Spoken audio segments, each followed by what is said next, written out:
Yeah, I don't usually speak about or talk about these topics. You know that my channel is about either body language or politics or some commentary. But this is an event that is so important for Christians everywhere. I'm a Christian. I'm a Catholic, so I feel compelled to give my initial thoughts about the new Pope. Just in, American Cardinal Robert Francis Prevost elected as new Pope Leo XIV, the first American pontiff in history, and well for the United States for having their first pope ever. But like instantly, let's say I'm going to just comment on what we could say indirect signs of what the new pope stands for.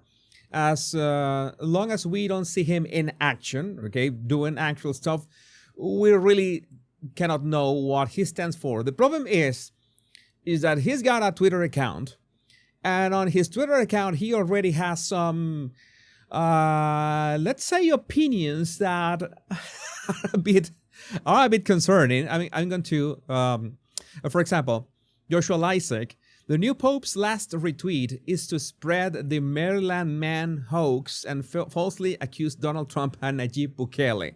You remember the Maryland dad that is a MS-13 gang member? Yeah. That was okay. Maybe that is only a retweet. Maybe his finger just slipped and he maybe was a mistake. Okay, but then we have let's see. The new pope doesn't seem to adhere to Saint Augustine Ordo Amoris.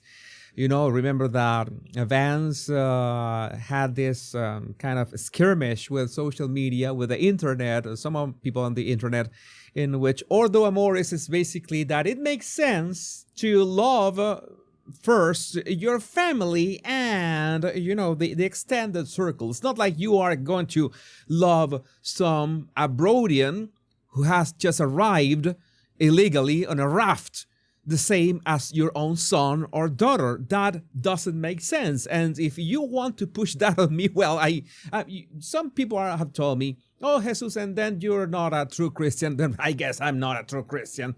But J.D. Vance said that at that point, that Ordo Amoris was a thing, that there must be some kind of hierarchy to how you express love to the world, in which your family should be above everything else.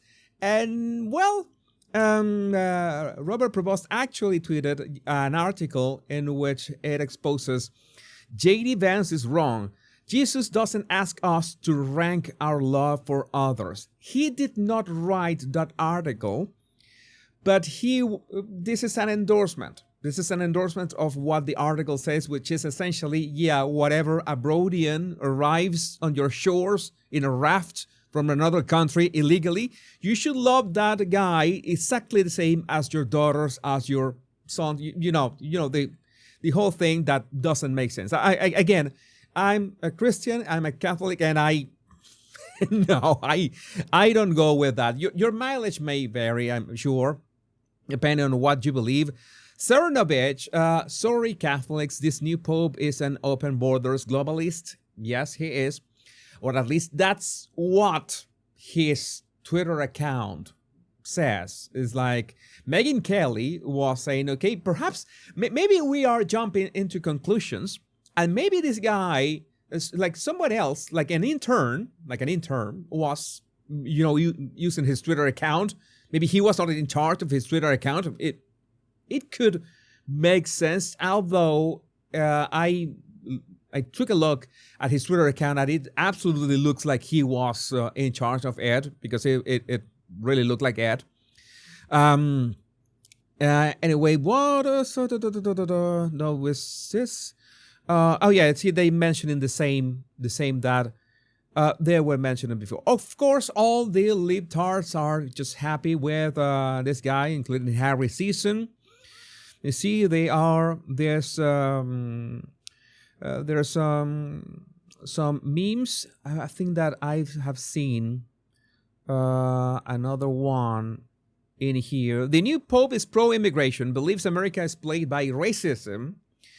He's from Chicago, by the way. He was born in September 14th. And encouraged vaccinations. He has likely been selected to form an American opposition to Trump's regime. The church is not based, it's a hostile boomer institution like any other. My God, I mean, this is a problem. This is a problem with Catholicism. This is the problem with Catholicism. We have a real problem. I'm gonna mention the tweet of Helen Ingram. I'm calling this now. Catholicism is enjoying a resurgence, in particularly amongst younger Americans right now. The new pope will continue along the same path as Francis, and that approach won't satisfy the younger generation of traditionalist Catholics. They will break off and create their own conservative traditional Catholic movement. Social media will be awash with incense and the Latin Mass. I don't disagree. And well, this tweet from Robert Prevost himself in 2015, it's time to end the death penalty. Boy, I will block you in a second. Again, this is again, maybe my values are a bit complicated. You know, if you have seen my lives, if you have watched me rant after 2 hours on the live, you already know what I stand for. So I'm still willing to give the guy a chance. Of course, again, I think it's actions what matter. We don't know what kind of deal was made between more conservative cardinals and the more liberal cardinals. We still don't know. I will give him the benefit of the doubt to see what happens. What happens with his first words and actions? And Megyn Kelly, it is too much to hope that some 20-year-old ran the new Pope's X account and he never looked at it. We can hope. Yeah, why not? We can hope. We can hope. Although, I'm going to tell you that the first thing that I thought when I read that the new Pope was Catholic was this. Oh, that it was American, was this. Oh, the American Pope, that must be badass, like, you know, with ZZ Top music and big foots in the background and fireworks and you know, bald eagles. No, we're having none of that. We are having none of that. If he's the one behind those tweets, this guy is as woke as Francis. So, oh my God, no, this is.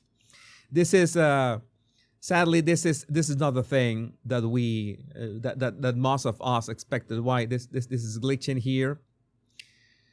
This is glitching.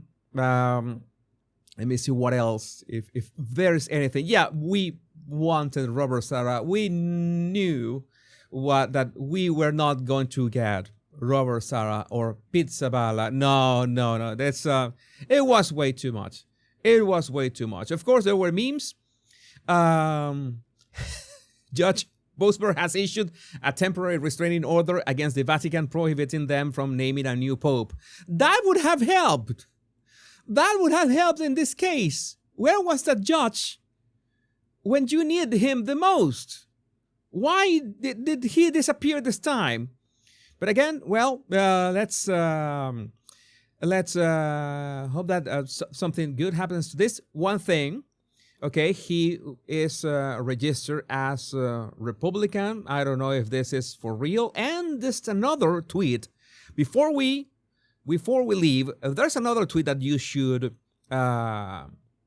we should mention. Thanks to Ollie London, new American-born Pope in 2012. Okay, this is what I tell you, that we have to wait until we see what does it do. Previously called out the media for pushing LGBTQI+++2S1 lifestyles. Prevost was previously critical of entertainment media that held sympathy for beliefs and practices that are at odds with the gospel, including, but not limited to, the homosexual lifestyle and alternative families comprised of same-sex partners and their adopted children. He made a comment in 2012, according to the New York Times. So we can only hope We can only hope. And this, well, this was in 2015, like 3 years after that.